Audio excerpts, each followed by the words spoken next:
Hello, everyone, and welcome to the fourth C3 session on leadership in professional collaboration. We're having great speakers today. So I'm Sharazad, a PhD student at University Laval, and I will be happy moderating the session today along with Odette. If you can present yourself. Yes, thank you so much, Sherazad. So I'm Odette Rios Ibacache. I'm PhD student in McGill University. So first, I would like to start with a land acknowledgement. So we wish to acknowledge this land on which the University of McGill operates. For thousands of years, it has been the traditional land of the Huron-Wendat, the Seneca, and the Mississaugas of the Credit. Today, this meeting place is still the home to many indigenous people from across Turtle Island, and we are grateful to have the opportunity to work on this land. So for more information, you are encouraged to visit to host.land to learn more about the lands on which you live, work, and play. Yeah. Um, so I would like to start by saying our mission as a Common Student Council. So the Common Student Council is an education subcommittee involved with the student and trainee interests in medical physics across Canada. It is our mission to advise the COM board through the education committee on matters of importance to COM and student members, assist COM in attracting and retaining student members. Membership is free for first-year students, and organize social, academic, and professional developments and events for students in the academic year at the COM annual scientific meeting, such as the one that is upcoming in July. And the COM Student Council helps to create a strong student community. Okay, so also with COMP, we run different initiatives, among which student events in the annual scientific meeting, like a young professional workshop, a residency fair, science spoke consistently, or MedFislam for this year at the joint COMP APM ASM in Vancouver, and student night out, also the ADA Travel Award. So for the MedFislam and ADA, submissions are already open for this year, and you can find more info on our website. Also, we organize bi-monthly research discovery seminars where students showcase their latest results. The QR code for the interest form is right here if you want to submit abstracts for the next sessions. And also the ambassador program. So we keep in touch with the medical physics Canadian programs. And finally, the COMP Career Catalyst seminar series, which are a professional development series for students who want to develop their skills and learn more from experienced speakers in medical physics. Yes. So now for the agenda for this session. So we will start with the opening remarks as we're doing now. We're finishing, and then we're going to proceed with the speakers. So first we have Maria Corsten, then Dr. Jean-Pierre, then Dr. Francois. And then we will follow, after all the presentations are done, the Q&A sessions, and then we will have our closing remarks. So please ensure that during the talks, your mic is on mute. And also, please raise your hand after the panel is presenting to ask a question, or you can write it in the chat, and we can give you the word or read out loud all the questions that you have. And as a reminder, this session is being recorded and will be shared on YouTube. Yep. So first, I would like to introduce Maria Corsten. So Maria is the Provincial Manager of Medical Physics and the Program Radiation Safety Officer for the Provincial Cancer Care Program in Newfoundland and Labrador, with over 25 years of experience in the field. She earned her master's in medical physics at Carleton University. She's currently the treasurer of COM and a member of the Canadian Partnership for Quality Radiotherapy, CPQR, a steering committee. Her interests include quality, safety, and clinical efficiency. She has developed a satellite radiation therapy site at Corner Brook to help patients access treatment closer to home. So, Maria, the floor is yours. You can start your screen and share all your knowledge with us. Thank you. Thank you. Let's see now. Let me just make sure that shares. Okay, you can see it. Yes, All it's good. perfect. Okay, perfect. Thank you for that introduction and for the opportunity to speak today. So what I'm going to talk about is medical physics leaders in professional collaboration and some lessons learned from establishing a satellite radiation therapy center. Medical physics is often viewed as a technical discipline, but in practice, our success depends just as much on how we collaborate as to what we know. So I'm going to share some insights and some perspectives and kind of talk about the leadership role that medical physicists have, some key lessons learned, and some practical strategies to strengthen collaboration in practice. Because ultimately, safe, high-quality cancer care does depend on our collaboration. So a little bit about my leadership journey, because you don't need to have a formal leadership role. All medical physicists can and probably should be leaders. Most organizations offer leadership development, and you can start with ones that are for frontline staff, or as students, you will start to see those in your organizations and whichever organization you join. The one that my organization kind of goes to is called Learning Leaders. So LEADS is a type of leadership program, and it talks about leading self. So good leaders, they're self-aware, they manage themselves, they develop themselves, and they demonstrate character. And by coming to something like this, you're already on the right path for being self-aware and knowing what you might need to develop.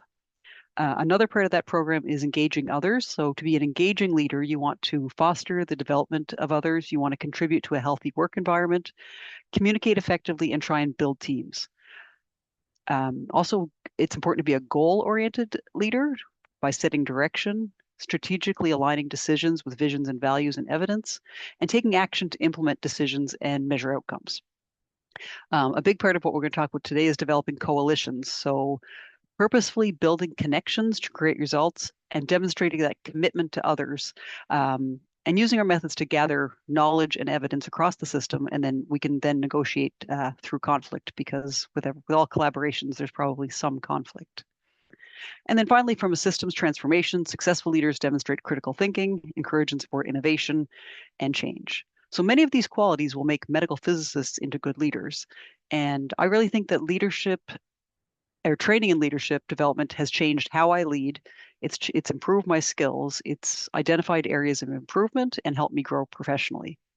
I schedule 1 hour per month to work on leadership growth. It could just be reading an article, it could be attending a webinar, or mentoring future leaders. So this presentation is a good example of my 1 hour this month.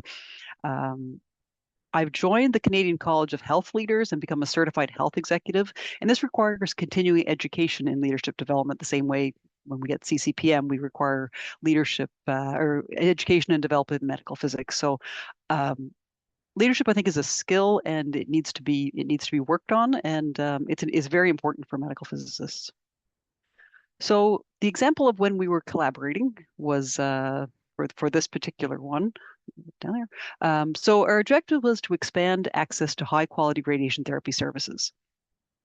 Newfoundland and Labrador is a large and sparsely populated province on Canada's east coast. Our main cancer center is the red dot there in St. John's. And we were planning to have a second cancer center with radiation therapy services in Corner Brook. Before this, only St. John's was the place to get radiation therapy. So everyone from Labrador and all of the island of Newfoundland would have to travel to St. John's. This satellite site is a 7-hour drive from St. John's, so it's not one that you can easily staff between. If there was a sick call in Corner Brook, you can't just send someone from St. John's because the distance is too large. So that was their objective, was to expand the high quality access to radiation therapy services. So one of the keys to collaboration is to have a shared purpose or a shared objective. And our goal was to provide timely, safe, and effective radiation treatment closer to home for patients, and maintain a quality of care and safety standards, and be able to grow the services in a sustainable way and in a scalable way. So before you start on any collaboration project, you kind of do have to have a goal and a purpose. The picture you see there is the new hospital in Corner Brook, Newfoundland, and it does have radiation therapy services active now. So why does collaboration matter? When you're coordinating care across a primary site and a new site, the patients may get care at either site. You have clinical teams, you'll have physics, you'll have IT, you'll have the facilities and the vendors. There's a lot of timelines, a lot of priorities, and a lot of constraints, and you have to figure out who's going to do what when. So, for example, we have treatment planning that you can do at either site for patients to be treated at either site. So, having that central treatment planning gives more flexibility. It's important that the IT systems integrate seamlessly across the two locations and that QA standards be identical, because if we don't have that strong collaboration, the risk will increase and then the staff confidence could decrease. Really, the complexity of the satellite centers, they amplify every weakness in our collaboration, but reward every strength. So the better we can collaborate, the better care we'll be able to give. So our goal really there when we started this center was to build a community, not two independent centers. Sorry, my phone's ringing. We wanted to work together with the heads of radiation oncology, radiation therapy, and nursing to ensure we had a staffing model that will work and figure out who will do what at that small center. So because this is a brand new site and in a small town, we had to find radiation oncologists, medical physicists, medical physics assistants, dosimetrists, technologists, therapists, and then increase our number of nurses as well. So recruitment was sort of only the beginning because retention and professional support matter more in a satellite environment because you want to avoid that professional isolation. If you only have 2 radiation oncologists and 2 physicists, it's important that they're part of a larger community. So we have 7 or 8 medical physicists at the St. John site and 2 in Corner Brook, but we act as one team.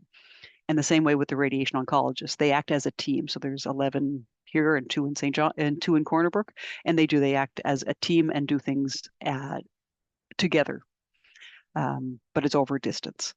So we're trying to enable rotation between the sites. So there's some back and forth between going to being in St. John's and working in Corner Brook or vice versa, and provide ongoing education and mentorship is quite important. So physicists are often the connectors across a system, and we can bridge that clinical intent and technical execution. We're translators across disciplines. We're sort of key in preparing, like, say, technical specs for purchasing and selecting equipment for the CT or for the radiation treatment, and for the QA devices to ensure the center has what it needs to function. You'll need input from the radiation oncologist and the radiation therapist, but then you need to translate that to what they need clinically and then what options to select for your equipment based on needs that are now and needs that are in the future. Physicists are often the guardians of consistency and safety, so ensuring that the beam models are right, or the QA processes and tolerance, and avoiding that site variation that could impact patient care. We're often influencers without direct authority, so we may be influencing and even restricting teams that don't report up to medical physics, but they look to us for that alignment and to understand what the impacts are, especially that connection with IT. So often our success depends on how well we're aligned, not necessarily a hierarchy in a program. So our effectiveness as leaders is defined by how we align with people, not just within our systems. So the very beginning of this, we had a lot of meetings so it was not it was going to be a brand new hospital, and we're adding radiation oncology into the community. So we had to kind of go from something that's written on paper to a construction site to clinical use. So the collaboration was with the facilities design, with architects, with planners, getting workshops to ensure that what we needed for all of the radiation oncology site, we could have a functional program that we would ensure was designed well, and then was constructed well, and then was fit for our use. So we really had to ensure, say, the shielding, the vault layout, the equipment specifications all met the all met the standards. We wanted to integrate our systems in with the Provincial Cancer Care Program, so ensuring one IT system and that it would work across the distance. Designing radiation therapy workflows so that they mirrored what we were doing in St. John's, but there was some room for local differences because, for example, in Corner Brook we have doorless vaults, but in St. John's we have doors. So there's a few changes that have to happen. But really, we're looking to have that seamless integration between the systems is crucial. But this was a very fun project to be involved in because it's not often you get to build a cancer center from scratch.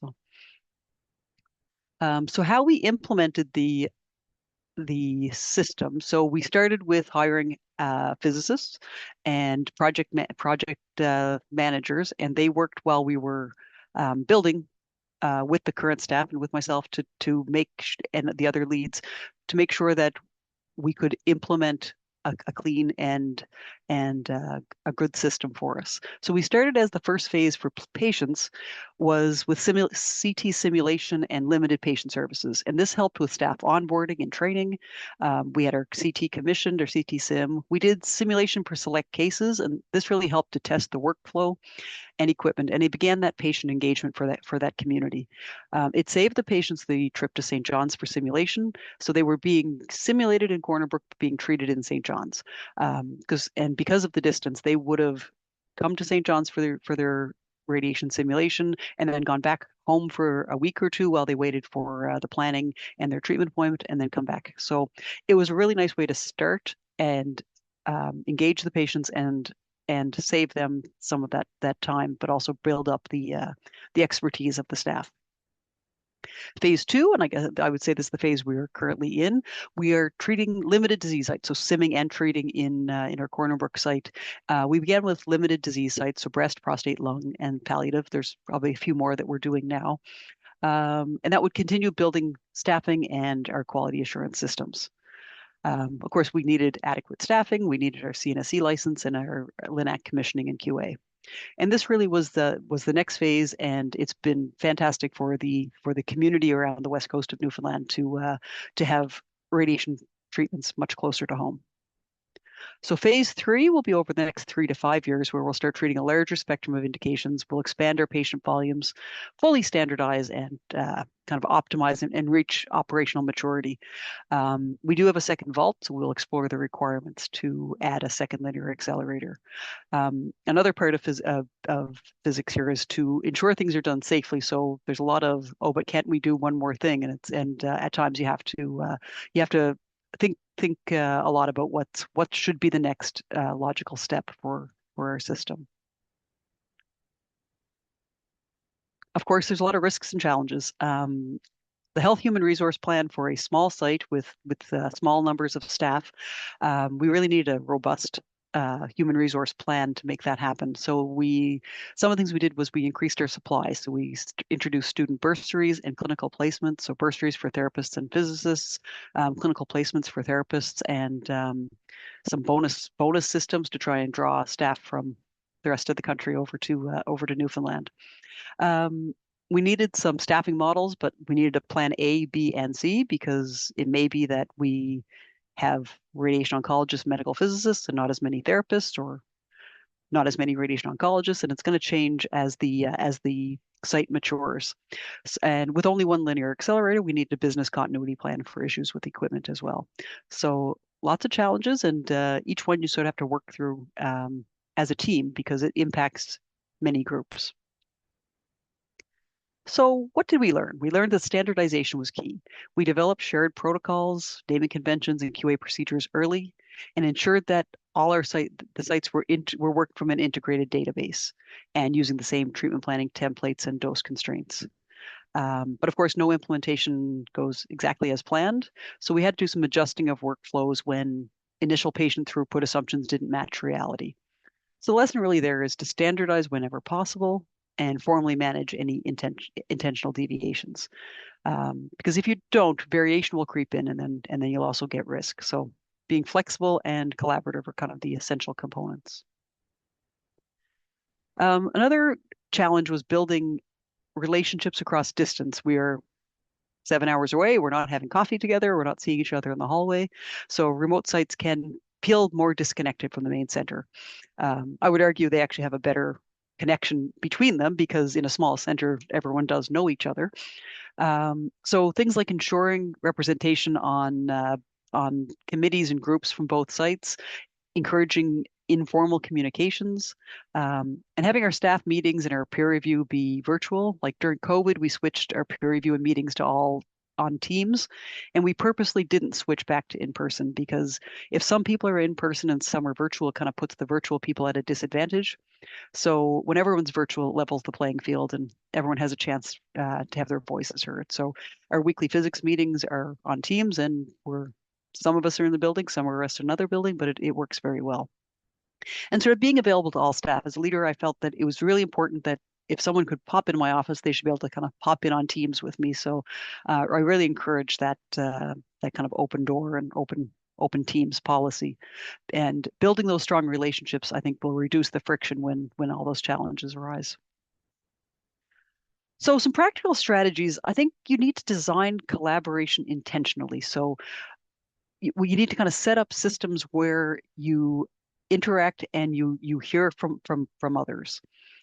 Standardizing where it matters reduces that unnecessary variability. Investing in relationships is key. Building trust before challenges arise. Enabling that transparent communication, sharing databases, and having regular check-ins, and leading by example. So being visible, being accessible, and collaborative, and addressing issues directly and constructively. And really consistent behavior is where a culture comes from. And so I think as physicists, you can really influence the culture of a place by how you work together. So just in conclusion, implementing a satellite radiation therapy site kind of highlights the critical role of medical physicists they have as leaders in collaboration. We need to build strong relationships, have structured communication, and intentional system design. And the technology connects us, but the collaboration makes us effective. And with that, we can ensure safe, high quality care regardless of our location. And I thank you for your time.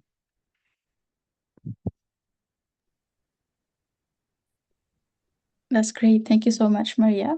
Oh, you're welcome. I'll try to stop sharing now. Yeah, thank you. I'll make an attempt.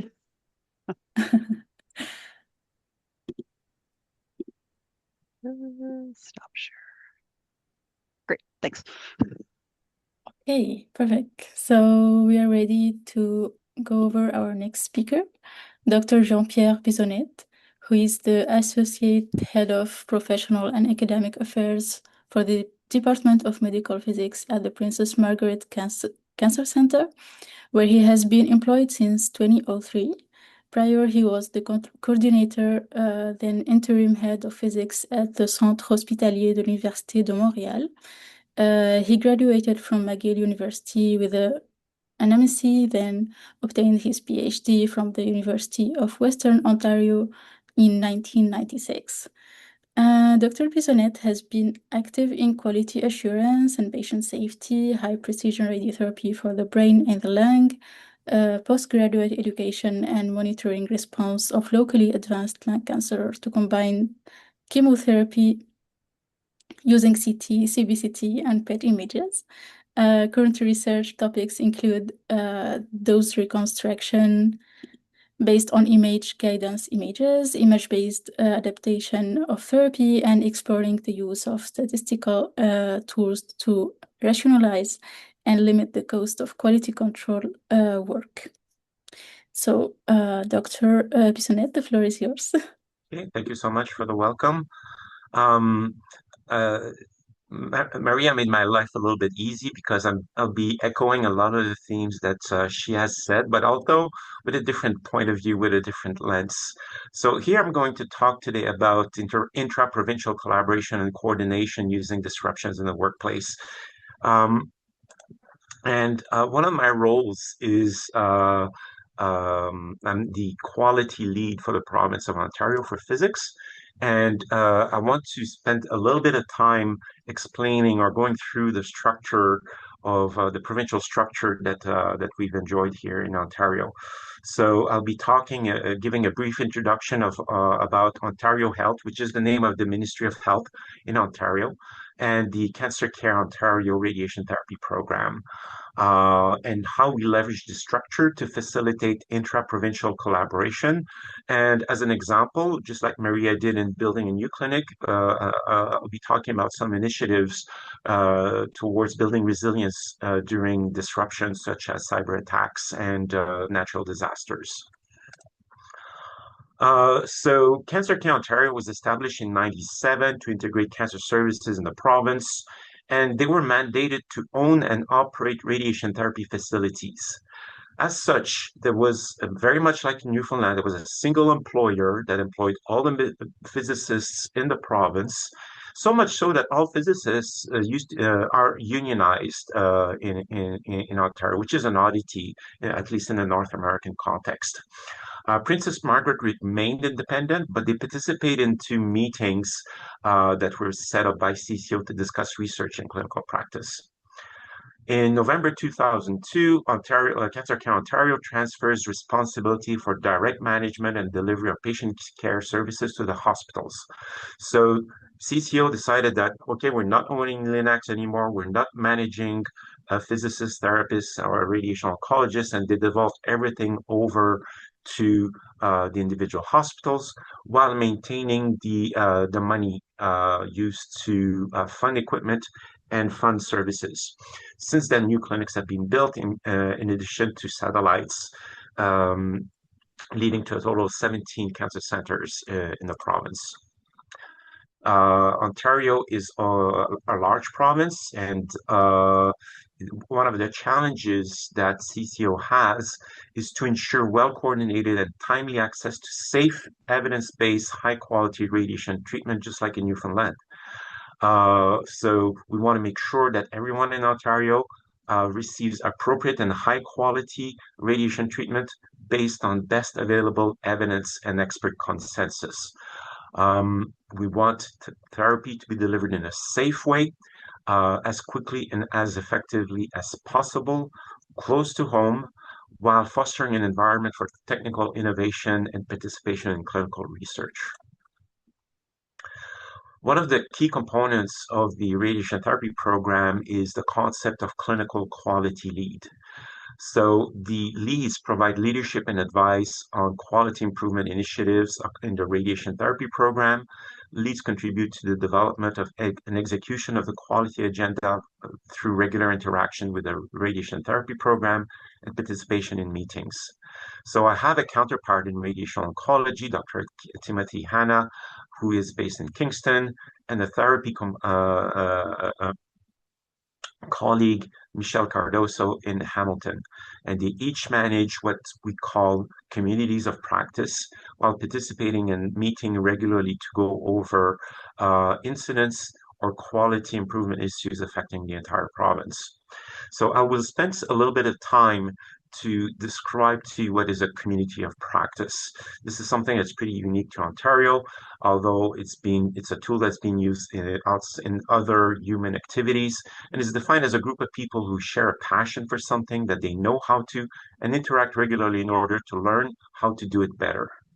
So a COP has many advantages. It breaks down the silos between institutions. Again, we have 17 entities, and we want to maximize opportunities to share best practices and exchange knowledge and experience. It helps identify best practices, develop recommendations, and make sure that these best practices are transmitted across the province. So people will draft educational materials, will record them as YouTube videos or guidelines that will be written up and distributed across everyone.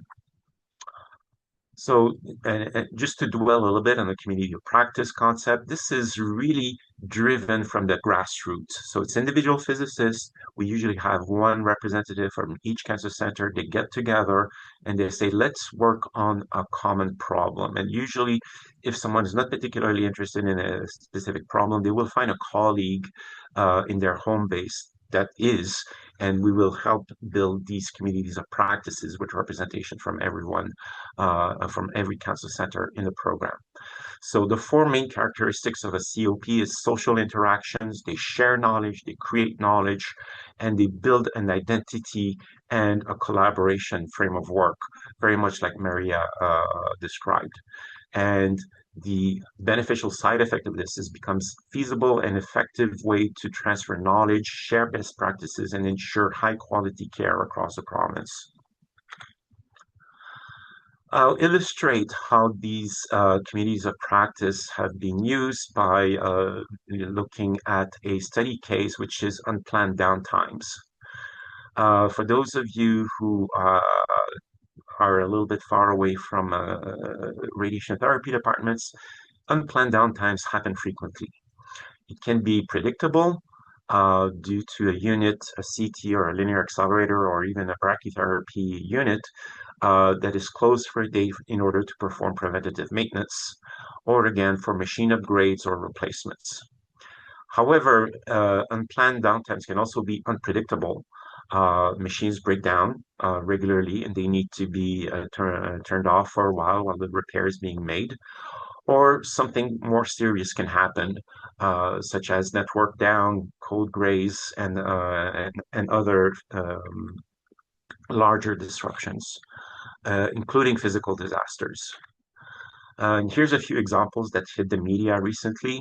So in Ontario, there was an outage of Rogers.com, who handles network services across the province that affected the radiation treatments at the Niagara hospitals.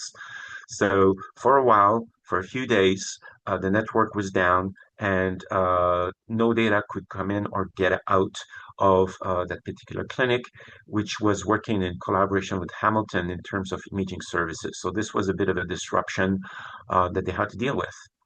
However, more and more frequently, we see computer viruses that infect computer systems within an entire hospital, ending up to complete paralysis of radiation therapy services because we are so dependent on IT to do our work. However, physical disasters also hit. Here's a picture from a flood that affected London. So water sprinklers that are used to fight fires turned on during a whole weekend, flooding the department, incapacitating CT imaging capability, and 2 LINAC bunkers were incapacitated. And the flood missed the main data center by inches. So it could have been much, much more serious had it not been caught on time. And I will also echo something that I lived through in my time in Montreal, where the ice storm hit in 1998. We were able to treat 4 patients in the morning of, because our water cooling systems failed. We were not able to cool our accelerators sufficiently quickly. And eventually patients stopped coming. So we had to deal with the situation, make sure that our machines were not burning while training those patients who were able to make it, while managing the rest of them and telling them not to come. However, from the patient perspective, unplanned, a prolonged downtime and gaps in treatment negatively impact treatment outcome. So a gap from a few days may turn a potentially successful treatment in a non-successful treatment, increasing the chance of recurrence from a gap even as small as 2 days for some cancers. Furthermore, availability of urgent palliation, such as for cord compression, is suspended. So these patients without radiation would have to undergo a pretty difficult fate. So as I hinted, those incidents are becoming more and more frequent. There are publications out there that tell us about how people build resilience, and they came up with recommendations and learning lessons from those unfortunate incidents. So at the top is how a clinic in Puerto Rico survived Hurricane Marta, which is a pretty major disturbance. With tons and tons of stuff to learn from, even though Canada is not prone for hurricanes. And again, cyber attacks have occurred, natural disasters. Again, floods seem to happen more, is the more common natural disaster that may happen that has been reported on. So in terms of lessons learned, people need to realize that events can result on treatment delays, re-referrals, and limited access to timely radiotherapy. Downtime can be long. Some reports talk about weeks, if not months. And as I've mentioned, some patients need continuity of treatment. And therefore, the idea of transferring patients who require treatment is limited. There's administrative issues, compromised ability to access and transfer data, especially in the context of cyber attack. Some other lessons learned is that low tech can be helpful. Paper printouts can help define how many treatments were treated. You don't want, when you have a course of 16 treatments, you don't want to deliver 17 or 15. You want to deliver 16. So we rely so much on computers that people don't have the memory to say, oh, Mrs. Smith received 15 treatments and she needs an extra one or two. And this is a crucial piece of information that is required moving forward. We all know about the DICOM RT format. How can hard copies be given to patient in the format of a flash drive and other low-tech things that are conceptually easy to do but take time. We've also learned that hospital and IT environments vary greatly. Some big academic centers, such as the one I'm working with, is fully loaded, but some of the more community-oriented clinics depend, sometimes farm out even their IT services externally. And that puts them perhaps in a different context that may be more vulnerable. But often we've heard that IT is often the poor parent in a given hospital, and they're not fully given the budgets that they need to build secure IT infrastructure. The other component is that standardization of care is important. So even though Newfoundland and Ontario aim to strive for standardization and the best available care, there's always a little bit of delays, usually human-oriented, between the publication of best practice and its adoption in a local center. Here's a slide that I stole with Maria to enhance emergency preparedness, essentially simulate how the clinic would react given a expanded downtime, and document how would you deal with these situations. You can solicit guidance from professional societies, and the CPQR, on which I collaborate with Maria, is putting together a pretty exhaustive set of documents looking at how to build resilience for unforeseen disasters. You may want to partner with nearby hospitals and as well as maintain good access with vendors and medical physics, because we're at the front line. When something goes wrong, people go to medical physics on the technological side of things.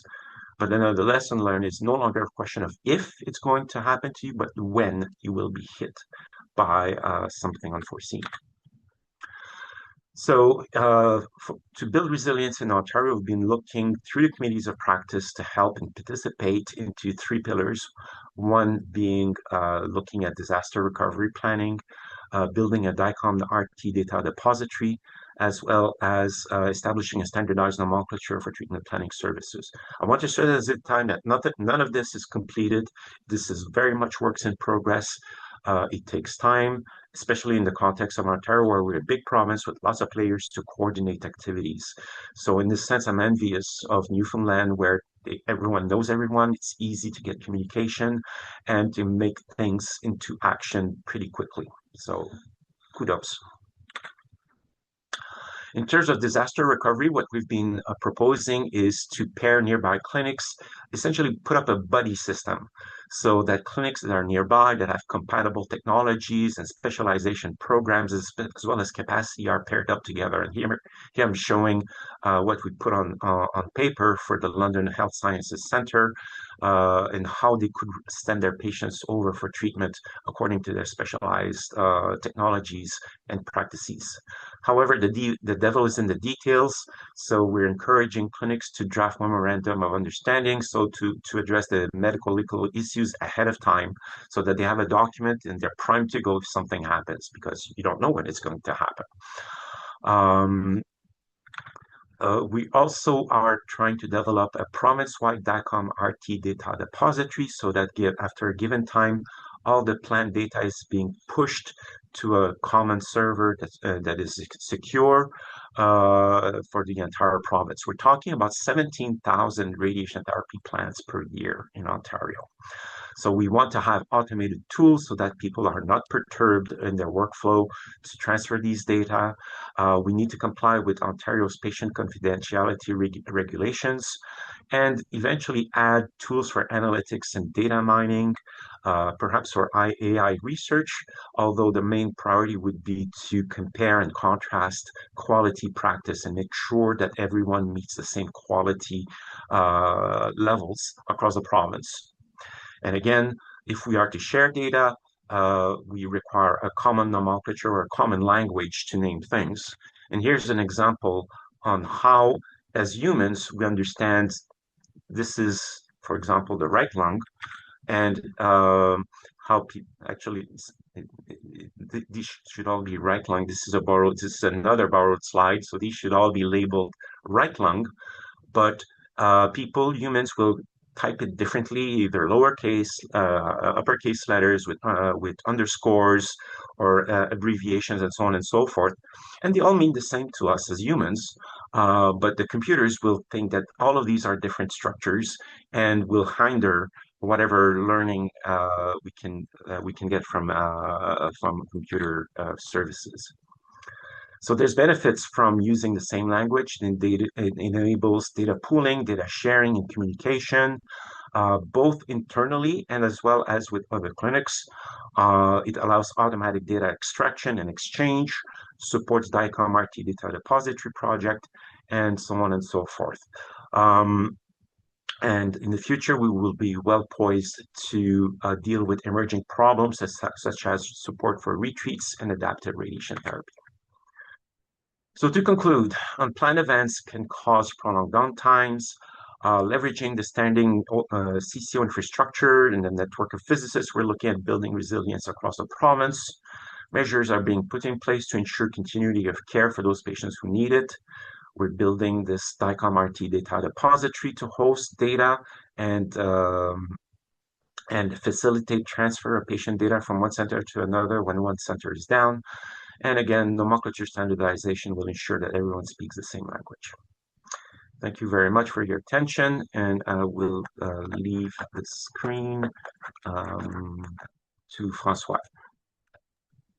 Thank you so much, Jean-Pierre. That was a very insightful talk. So yes, so now moving on, we have François Terreau is the co-founder and CEO of Medscint, where he leads the development of advanced ventilation dosimetry solutions for radiation oncology, a physicist and entrepreneur with a PhD from Université Laval and postdoctoral training at MD Anderson Cancer Center. He has authored over 25 scientific publications and holds multiple patents in optical dosimetry. Medscint is a Canadian medical technology company that specializes in innovative plastic scintillation dosimetry solutions for advanced radiotherapy quality assurance. Founded in 2018 and headquartered in Quebec City, the company develops real-time dose measurement systems, such as its flagship Hyperscint QA platform that provides high-precision optical scintillation dosimetry. Their patented technology is specifically designed to address complex challenges in modern oncology, including small field dosimetry, adaptive radiotherapy, and ultra-high dose rate flash applications. So thank you so much for joining us today in this session, François. And now the floor is yours. Thank you so much. Thanks for the presentation. And that's probably most of the scientific part you will hear in this presentation. So that's our classic opening slide, where I hope you're already convinced that the future of dosimetry is optical. But I updated it a little bit. I think that the future of dosimetry is optical and collaborative. I'll go through a few success stories, but actually, like, if there was a one title or one take-home message, is that collaboration is all about the importance of establishing win-win relationships.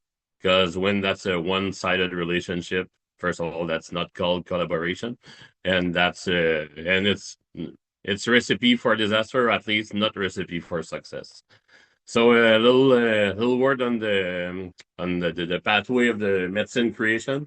So as mentioned, did the PhD and postdoc working on the technology, and I would say like we incorporated the company in 2018. We've been selling to researchers since that time, and actually this year, we reached our first big milestone of having our first clinically available system in the US, Japan, and Korea. Hopefully, 2026 is actually going to be the year to have it available clinically in Canada, but we already have quite a lot of research collaborations on that side and customers. And actually, like that's the first, when we talk about collaboration, I think that there's two things you see on the slide here. There's the team and the development of the technology. I mean, the team at Medscint now, there's 12 of us.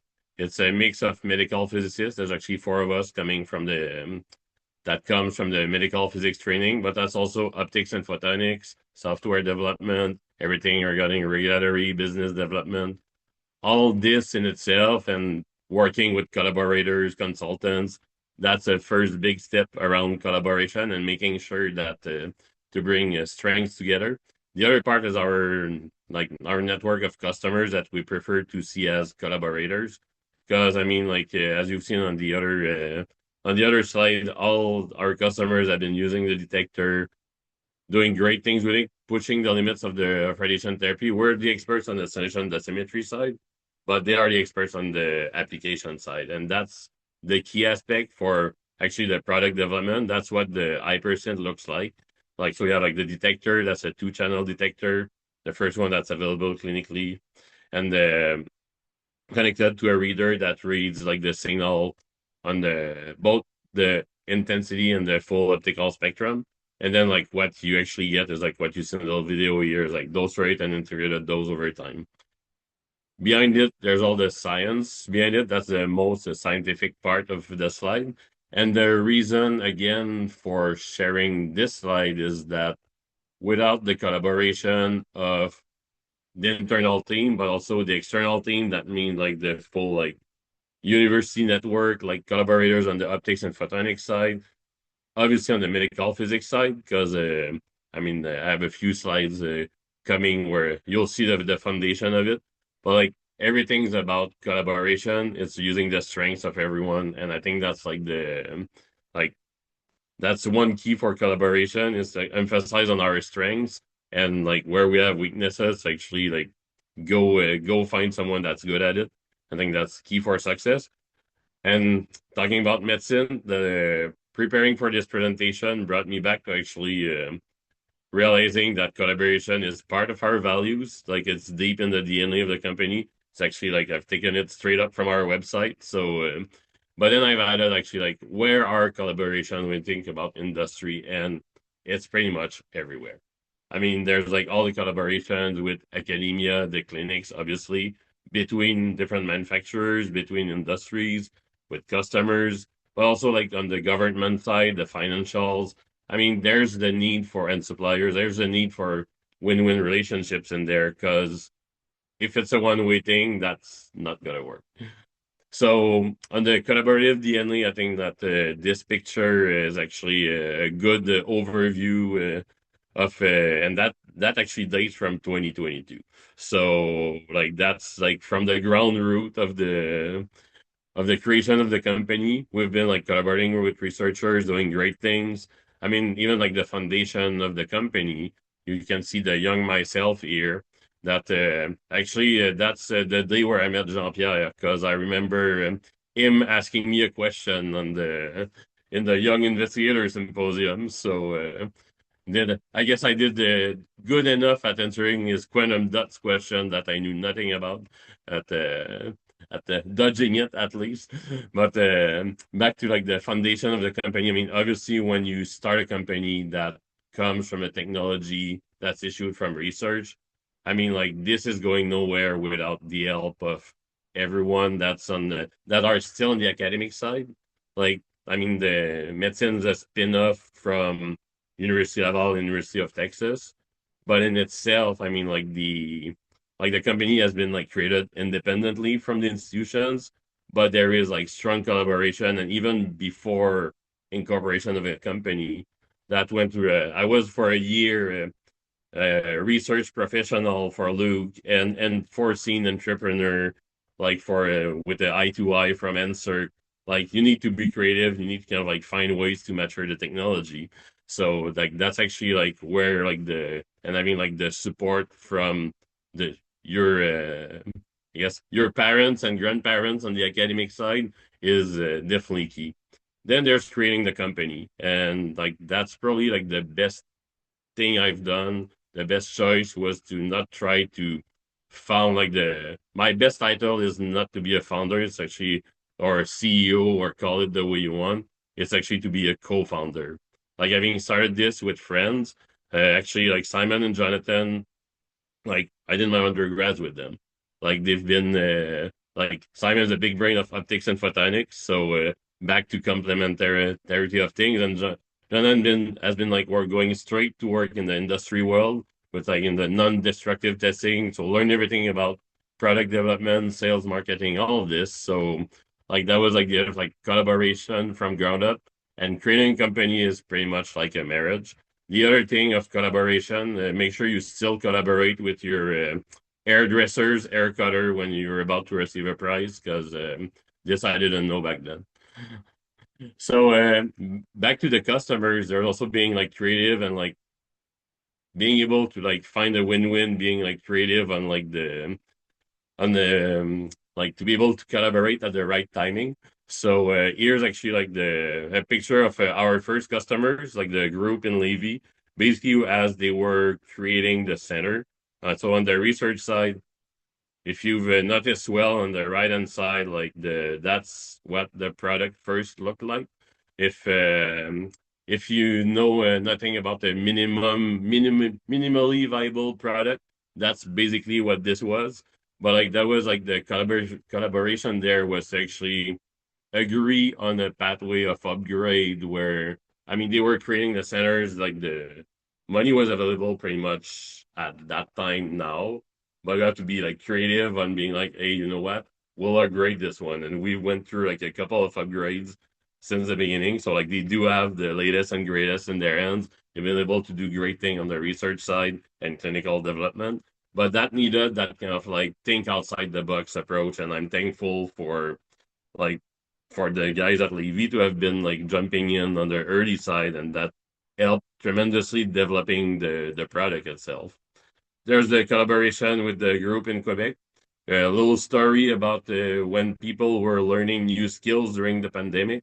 Actually, what we've been, they were basically on the edge of launching the new hospital, which means that there was actually like a float of multiple Linux that were available, and where there was actually like a time to do good things.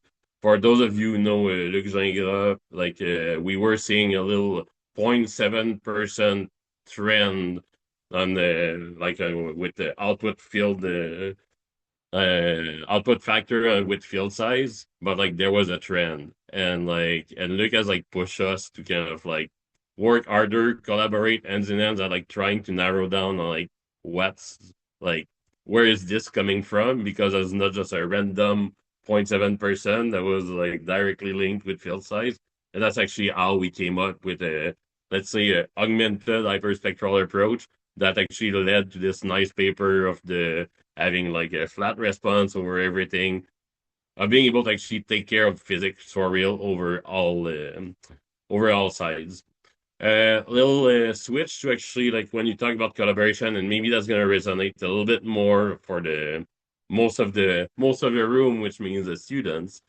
Like for companies, I mean like internships, master degree, PhD projects, just collaboration. It doesn't even need to be formal. It can actually be like informal. Like in the case of Bobby, which we didn't have the choice later on to hire. Like started as a summer project, and then actually we've been like collaborating with Louis Archambault and Luc and him, like doing project where technically speaking, it was like on the just we were just collaborating with them, but like that's how like there's a trade-off to everything. In this case, a little bit of the trade-off has been that we ended up hiring him without turned to like it did delay a little bit the end of his master degree.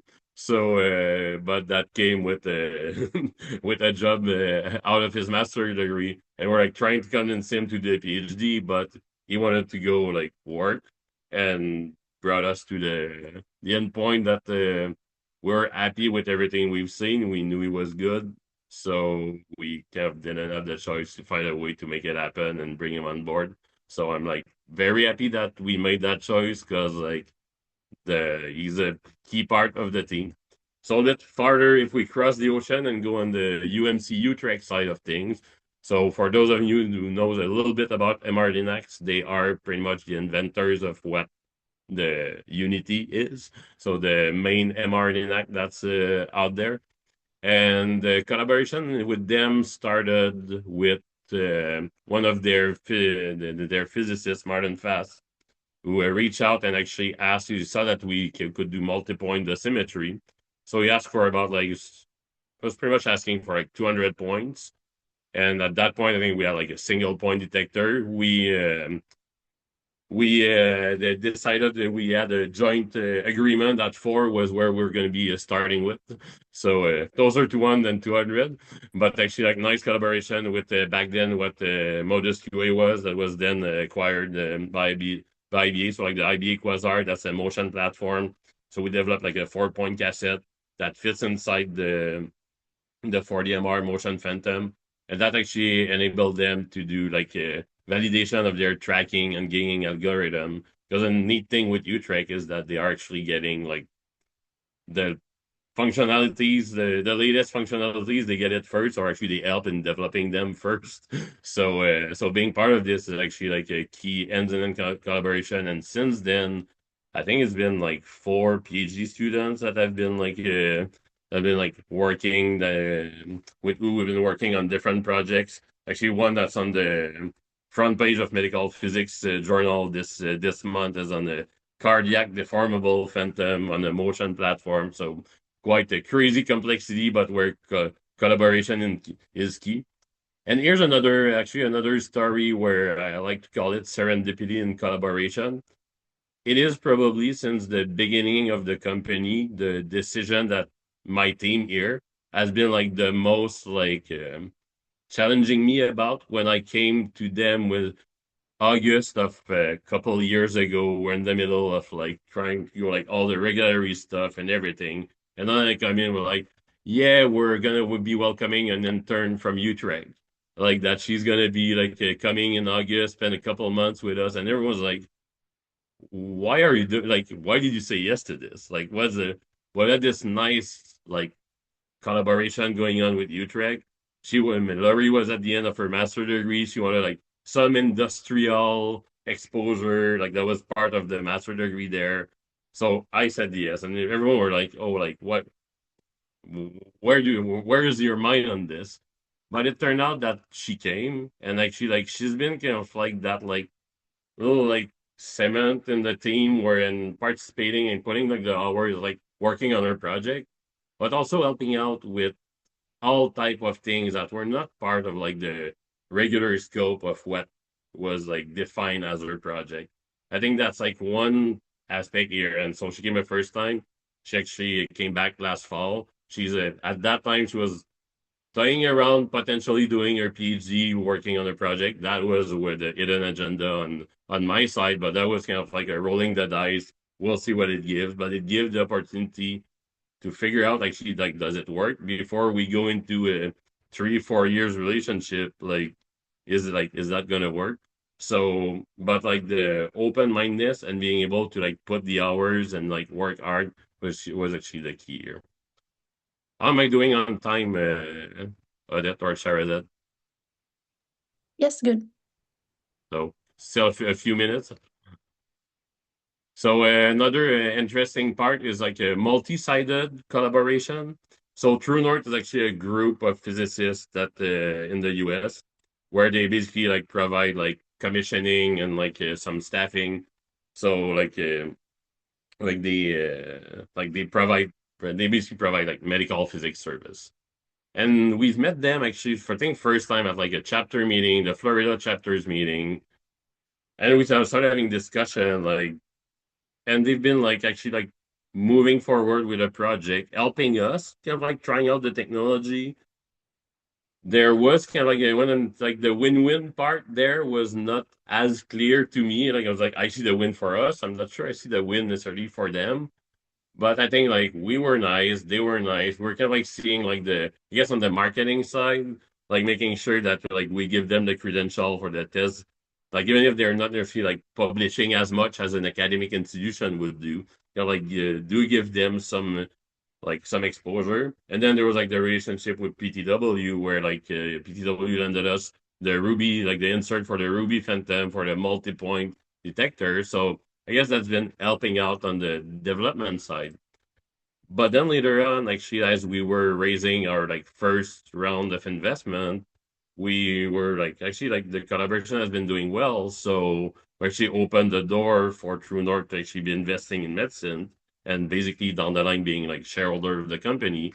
And that's actually what happened. So it's kind of like a second side of collaboration. Like all this was not pre-scripted at the beginning. It was just actually having like nice relationship, like seeing that like our values, our vision was aligned, and that we're like both doing things, I think like for the right reasons. So, and then actually, like recently, they became also a customer. So actually, like I mentioned that we have like now a FDA available device. That's a clinically available device. So they are actually one of our first customers to actually have bought the Hyperson QA and I've been using it. So that picture date from a couple of weeks ago, where we've done the training with the Danae after the spring clinical meeting. So went there. Last but not least, I mentioned like the financials and government. Like that's actually an interesting part where like that's actually like we've been like I think that's the biggest like source of funding in one piece we've had. It's like a development economy Canada that supported us for like $400,000 in like a loan for like helping with export and commercialization. So like, where's the win in this for them? I mean, reality is that you create companies, like the economy of a country relies on your exports, like being like actually like having, and I think we hear quite a bit in the news about this for the last year or so. But like one thing with Medscint is that we're already selling to researchers internationally and like opening the US market, the European market, the Asian market, like that's what they support. I mean, the win is to actually like creating increasing the amount of export for the country in the country. So that's a good example where at first you may be like, oh, like you get money, like what do they get? Like why are they doing this? No, it's like it's really like it is a clear win-win relationship. So last but not least, a little word for you guys, like the students in the room. If I have like a little take-home message on collaboration, but also on like the general behavior, you're at a point in your career where that is more key than you may realize. I'll say like be nice, that's first. Be present. I mean, be present, and by this I mean like I know like there's like you can work from home and so on nowadays, but like be there because relationships and collaborations are built in person. Like they're not built over team. Be hardworking, be clever, be excellent at whatever you do, and I'll say think about what's in it for them also, not just from your side. And I think that's the key for success. And on this, I'll be happy to have questions later on. And I've put a little picture here. If any of you are into pickleball, we're trying to kind of like build an event for a Comp APM upcoming. So if you're into it, please reach out on that side. Will be that could be a good start for any type of collaborations. That's amazing. Thank you so much, Francois. Yes, thank you so much. So I think we're open for the Q&A session. Yes. So feel free, any of you, to raise your hand, and then you can unmute yourself to ask the question, or you can also write it down in the chat and we can say it out loud.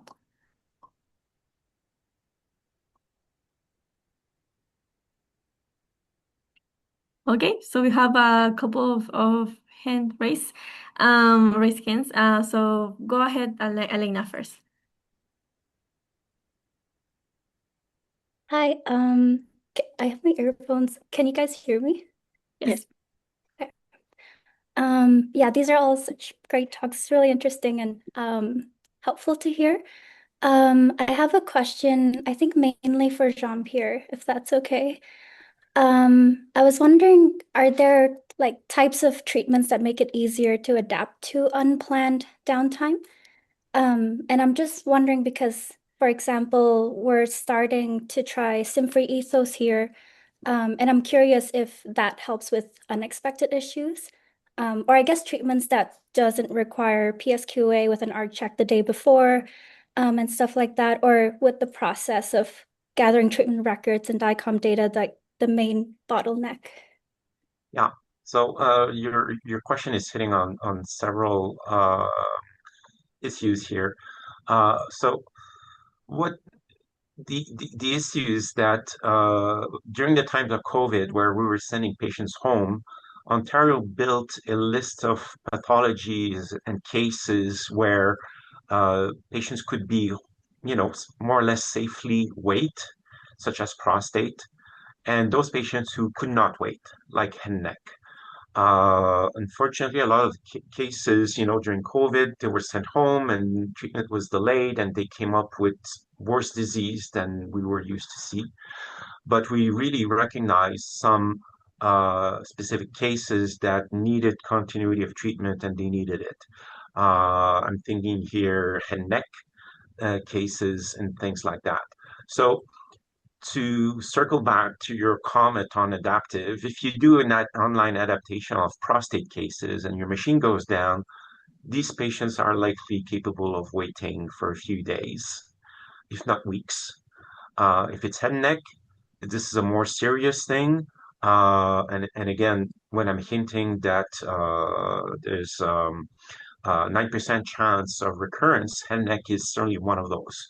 So there's a triage that needs to happen in case of extended downtimes, and as to which patients need to be sent for continued treatment elsewhere, uh, and those that can wait. Does that answer your Thank question, you. Elena? Yes. Okay, thank you. Okay, thank you so much for your question. So now we have Jade.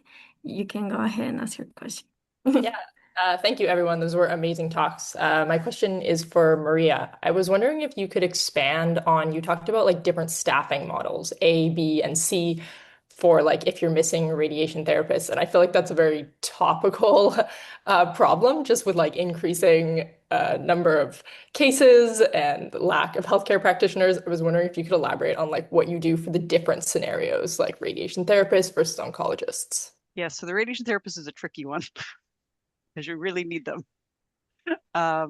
So our staffing model A was fully staffed. So we had all the therapists, all the physicists, all the radiation oncologists that we intended, and then I guess level B would be if we had maybe half of those, we would reduce workload, or possibly have. So we've had a situation where our two radiation oncologists in Corner Brook were both off at the same time. So we sent radiation oncologists from here for 3 days a week.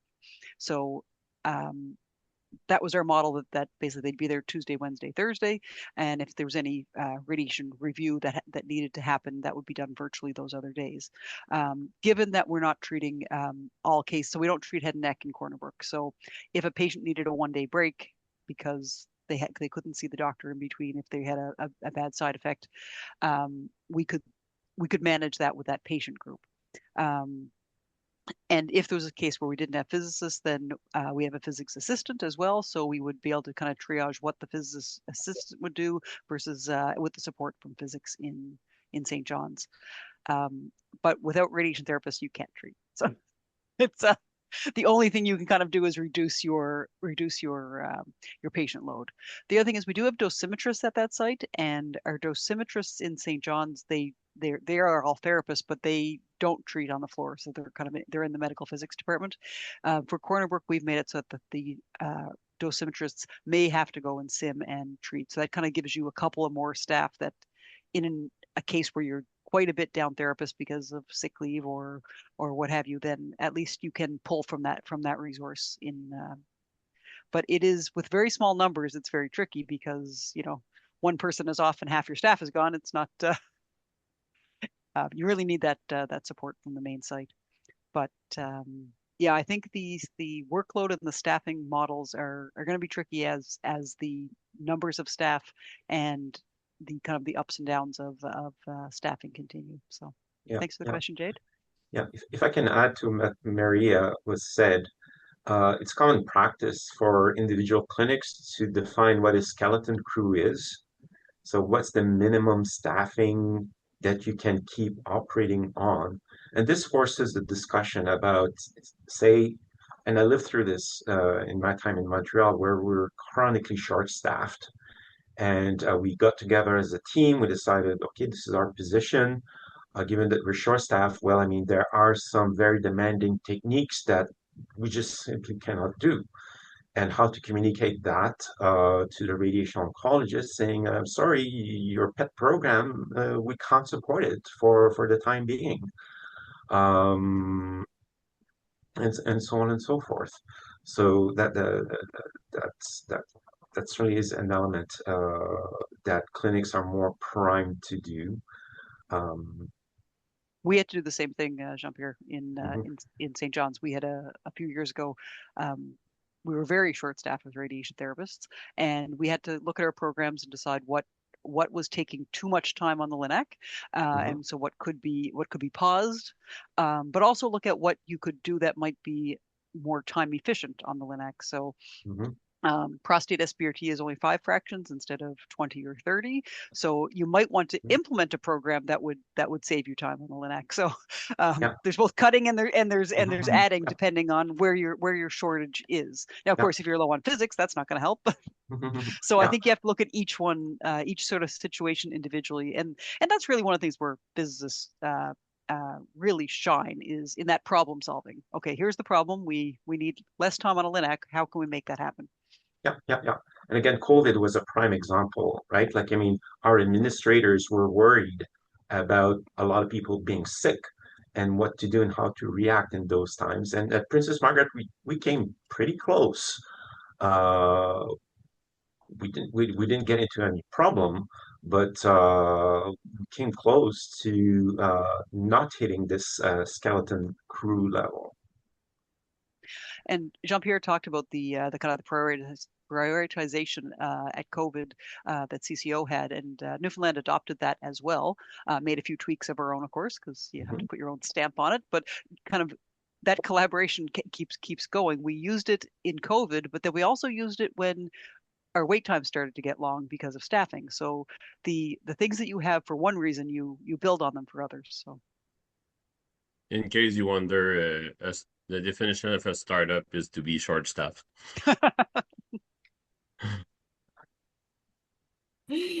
Okay, thank you so much, Jay, for the question and the speakers for the answers. So now we have Gahim. You can ask your question. Okay. Can you hear me well? Yes. Okay. Yeah, thanks again for the presentation. My question will be a little bit open-ended, but shortly put, do you see AI as a chance or a threat, like in terms of your presentation? Well, of course, technologies, we see a lot of chances, but like in terms of disaster management, satellite building, training staff, like grouping everything together, like is there any threat that you are already planning for in terms of that procedure? But yeah, you can comment. I mean, I can start. AI is entering clinical work. AI certainly can be faster and help facilitate some of the work that we do. Okay. However, the clinical implementation of AI is not the same outlook as what you would do in research. Vendors would not take the responsibility of their AI going wrong, and they will always take their product this close to decision making, always making a statement that the user needs to do a final decision. So AI will make a recommendation. This is what I think. And do you accept, or do you modify, or do you reject? So there's this barrier, if you will. The vendors will never, ever take full responsibility of a clinical decision making. Having said that, the other thing about AI is that the model is only as good as your learning data set. And the good thing about that is that if you present a model with a case that it's never seen before, it's going to go cuckoo and give you completely nonsensical answers, which are pretty easy to detect. However, it behooves people to be aware of these limitations and to recognize that AI is not a panacea. And I think I'll leave it for my remarks for now, based on my own personal experience.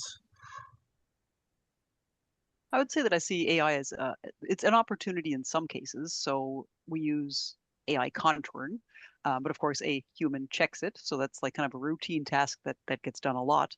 But then so it and because that can be done centrally, it does help with the satellite environment as well. And also with planning, there's some automated planning, but again, it's to assist us, but not to take over us.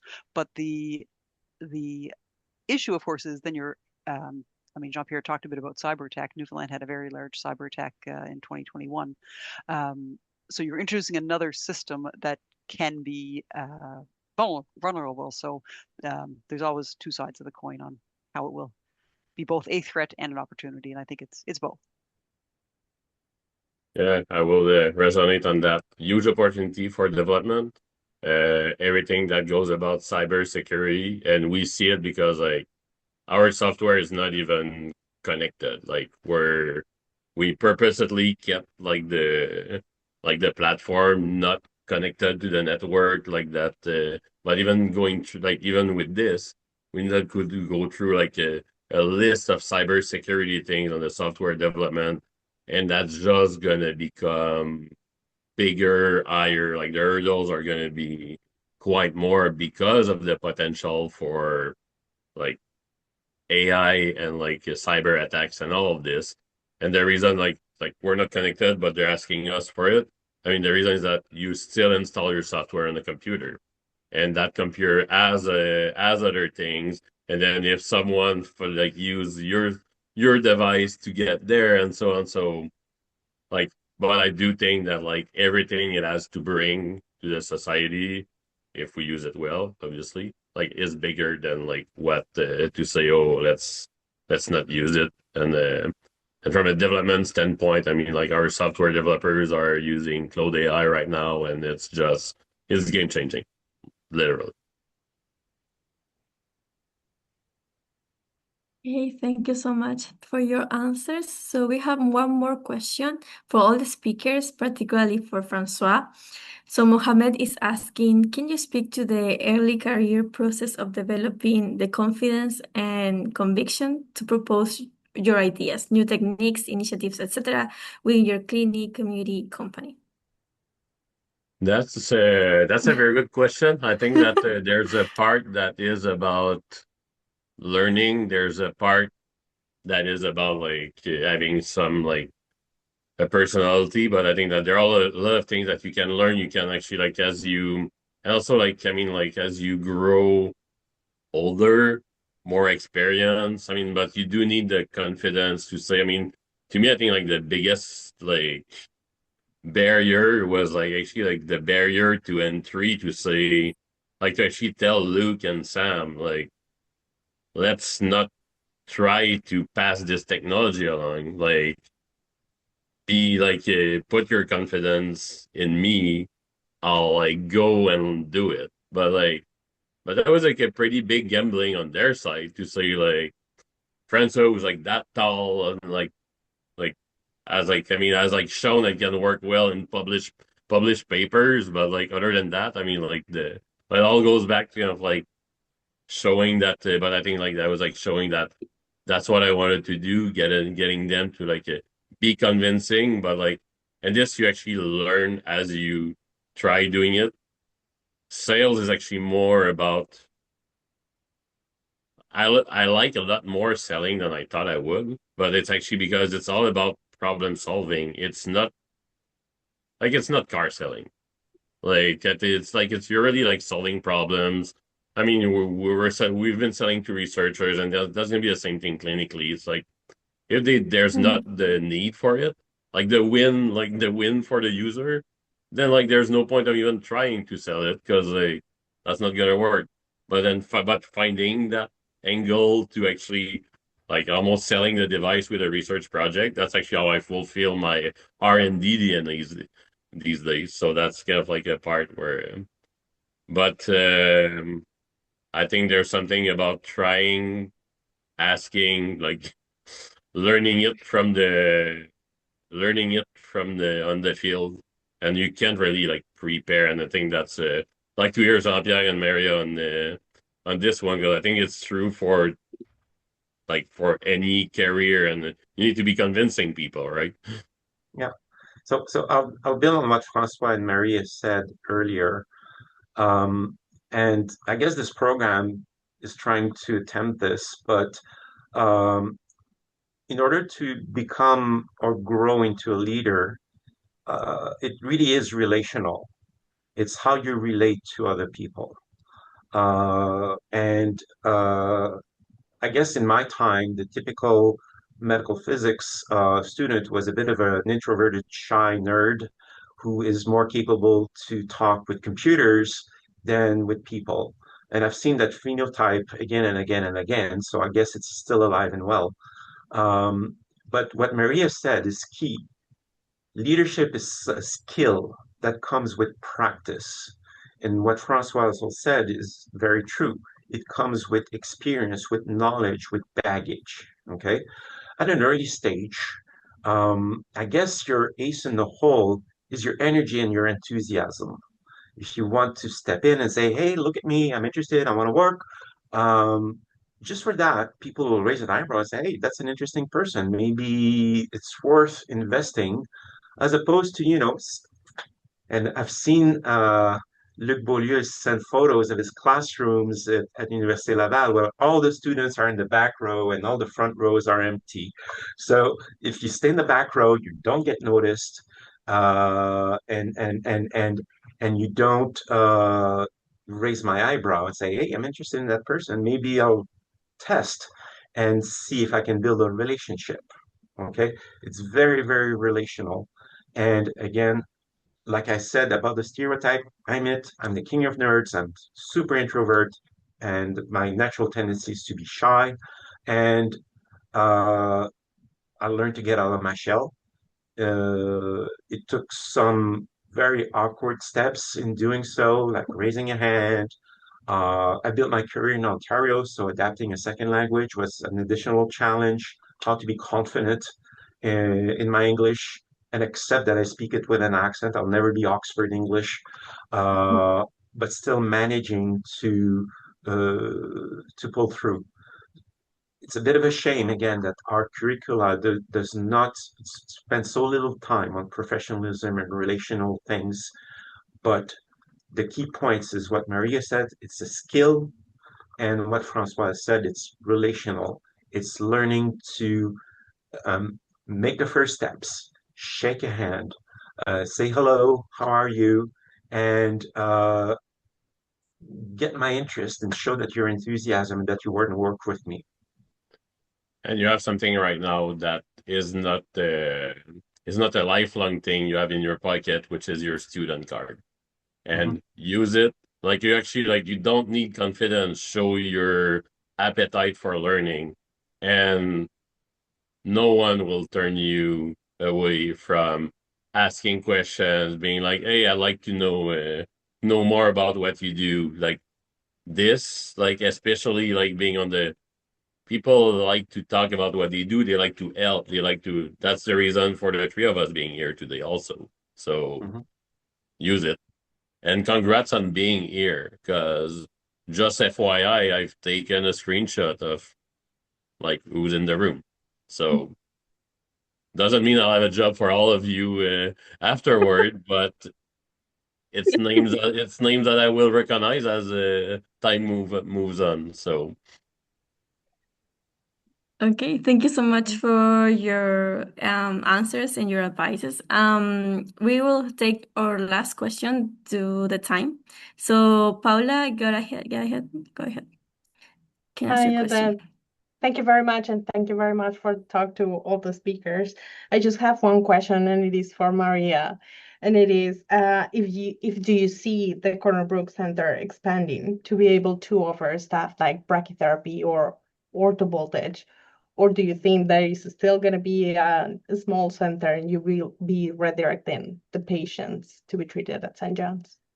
So when we built it, we planned not for brachytherapy or orthovoltage. We did plan for electrons, just because the workload for those two kind of factions won't be enough to maintain the confidence and the competence at that site. So brachytherapy also is not a long treatment. So the people in Corner Brook have to come to St. John's for a lot of things and a lot of medical procedures at different times. So I think that's not kind of where the priority would be for those patients. And I think with electrons, we can treat whatever skin cancers we need, just in an adaptive way, or with VMAT. So we can. No, but I do think we will expand to have a second linear accelerator out there in the future, and I think that will also provide more opportunity for treatment. But right now we don't have the capacity needs yet to fill that, but we're working towards it. So, and I think that's a big key, is that it has to be stepwise. Like you can't just turn it on and do everything. You really need that stepwise approach and that kind of calm, cool realization that although we want to do everything at once, we can't, and we need to do it safely. So, but thank you for the question. I'll build on what Maria says. I just want to underline that some of those infrequent procedures, the safety comes into consideration very much, and it also happens in large institutions like Princess Margaret. As an example, we used to have a lung brachytherapy program. This program was throwing a lot of incidents in our incident learning system. And just as Maria said, we were doing one case a year, maybe one case every other year.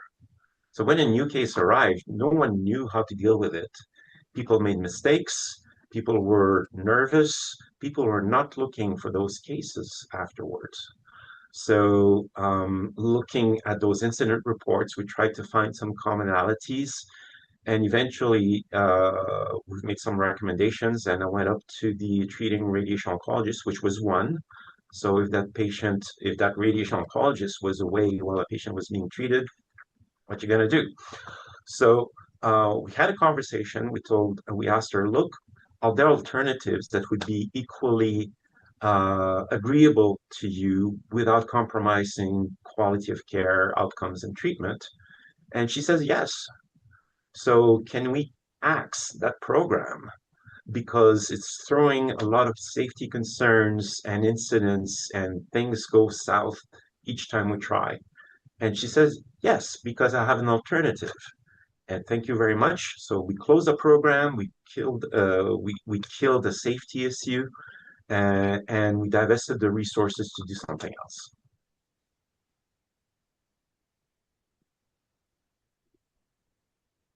That's great. Thank you so much for the answers and for the interactive session. I think that we're at the end of our C3 session. I just wanted to end up with telling about our next RD series session, which will focus on emerging methods in radiation dosimetry, which will be held on May 12th. So the registration link will be available soon on our social media.